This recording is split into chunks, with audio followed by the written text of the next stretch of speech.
One team I've talked about on this channel over the past couple seasons that's disappointed me a bit is the Cleveland Cavaliers. They've had some of the most efficient lineups in the entire NBA during the last 2 seasons, yet it felt like their coaching staff and front office wasn't paying close enough attention to the moves that needed to be made within the team. While we're only a week into his tenure in Cleveland, it looks like head coach Kenny Atkinson may have finally unlocked the Cleveland Cavaliers for the first time since they made the trade for Donovan Mitchell. One of the first reasons I think the hiring of Atkinson was so great is that he's now reunited with 2 of his former players, starting center Jarrett Allen and Caris LeVert, who's tied for the most points by a Cavs bench player this season.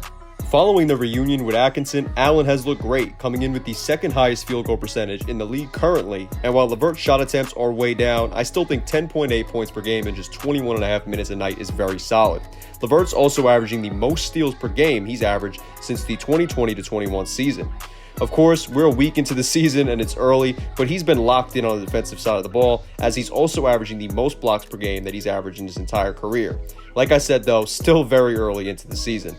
Another guy that's been locked in on the defensive side of the ball is Evan Mobley, as he's tied with Anthony Davis for the 5th most blocks per game in the NBA with his 2.5 blocks per game. This entire Cavs team, though, has clearly been locked in on the defensive side of the ball, as they have the 4th best defensive rating in the league. And you see, even though we're only a week into this season, this year's Cavs team having a heavy emphasis on defense should be no surprise to NBA fans. Despite Kenny Atkinson only coaching the Nets in the playoffs in one of the seasons that he spent in Brooklyn, the Nets were top 10 in defensive rebounding during every season that he spent coaching the team. During the 16-17 season, despite having the worst record in the league, the Nets were tied for first place in defensive rebounds among the rest of the NBA. The following season, the Nets won only 28 games, but they were 9th in defensive rebounds. And in the 18-19 season, when the Nets actually made the playoffs, they were 10th in defensive rebounding. Atkinson was fired during the Nets' 19-20 season, but he did coach the Nets in 62 of the 72 games they played, and the Nets finished with the 2nd most defensive rebounds in the league.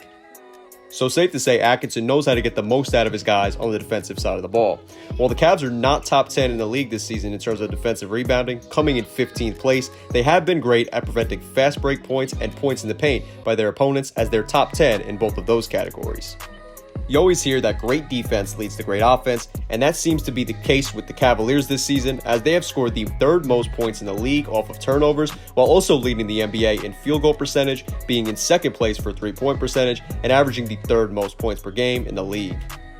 So the Cavs have clearly looked great on the offensive side of the ball too, and while not all of that starts on the defensive side of the ball, I do think most of, or a lot of it, does have to do with the decision in the offseason to bring in Kenny Atkinson. Donovan Mitchell is clearly the star of the show for the Cavs, but Darius Garland has been great so far this season, shooting 54% from the field and 50% from 3, while averaging 19.3 points per game and a career high in steals per game this season as well.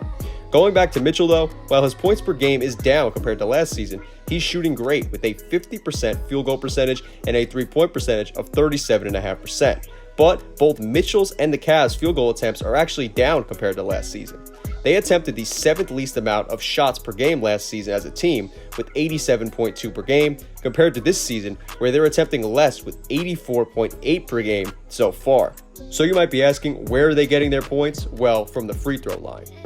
The Cavs attempted 20.4 free throws per game last season, opposed to this season where they're now attempting 26.8 per game. They're drawing more personal fouls this season as well, which should make sense, as they drew 18.7 per game last season compared to the 23 they've drawn so far this season per game in this early portion of the 24-25 season.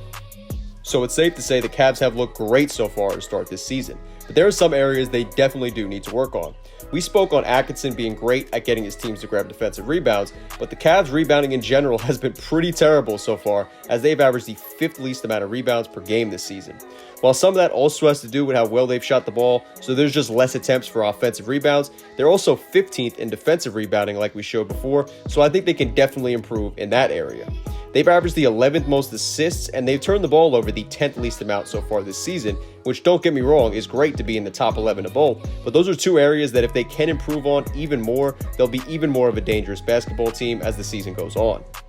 One other important thing I do want to mention is Kenny Atkinson is a former player development coach on top of being a very solid coach in general, and I think one of the main reasons he was also brought in to the Cavs was for the development of Evan Mobley, who you might remember was the 3rd overall pick in 2021. And Mobley has so much upside, and many viewed him or just view him in general as a disappointment over the last few seasons, and we might only be 4 games into this Cavs 2024-25 season, but Mobley has been great for them so far to start. Like I said, it's only been 4 games, so be cautious of everything, but Mobley has averaged career highs in points, 3-pointers attempted and made, as well as also steals and blocks. He has 51, 50, and 88 shooting splits, which are crazy if you ask me, and if Kenny Atkinson can help Mobley develop into that physical stretch 4 that the Cavs were really searching for when they drafted him, I know the front office and ownership will definitely be happy.